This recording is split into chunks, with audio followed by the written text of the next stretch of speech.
Hey groups, it's Kelly, and I am bringing you just a little bit of intro into what you're going to be talking about in your groups today. I hope your time in your groups has been going really well, that you've been able to build connections as you look at your life map, your family tree, and this week we are looking at the fun topic of grief and pain and how we deal through that. It's not fun, but it's something that is a reality for all of us. And so we're going to look at biblical grieving and especially what we see coming out of the book of Job. This is such an interesting book. So a little tidbit or fact is that Job is the oldest written book in Scripture. It's really ancient and it is very emotional. It's a book of poetry.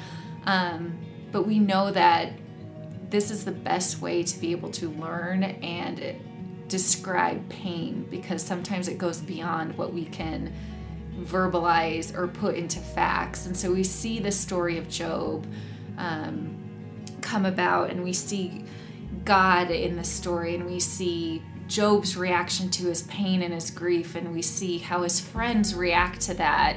And it gives us a glimpse into our own lives, because Job's story, in a sense, is all of our stories, because we can't get through this life without experiencing some grief and some pain. And so we look at these questions of, why would a good God allow pain? And we see from the very first verse of Job that the author wants us to know that Job was blameless. He was a man of complete integrity. And we have to hold on to that as we look through this book, because our tendency, just like Job's friends, is to put blame back on him. Well, you must have done something. Righteous people don't suffer for no reason. You must have sinned, or someone in your family must have sinned for this to be caused. But we have to remember he was blameless. He didn't deserve this.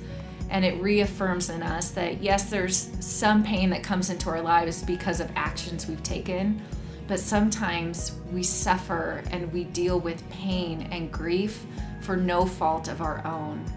But through it all, that God is wise, that God is faithful, that He is there even when we don't understand it, and we can rest in knowing that we are held in His hand and that He has all wisdom. And so as you dive into your group, just pray beforehand that God would give you a spirit of openness, of safety in your group, to be able to process some of the pain that you've gone through, grief, that you've had to deal with, and how you've responded to that, how it affects or has affected your relationship with God. How do you respond to others as they're going through times of grief? And I truly believe that even though this is a hard topic to wrestle with, it is also one that can bring us hope and increase our faith and bring us closer in our walk with God. So enjoy your time together. We'll see you later.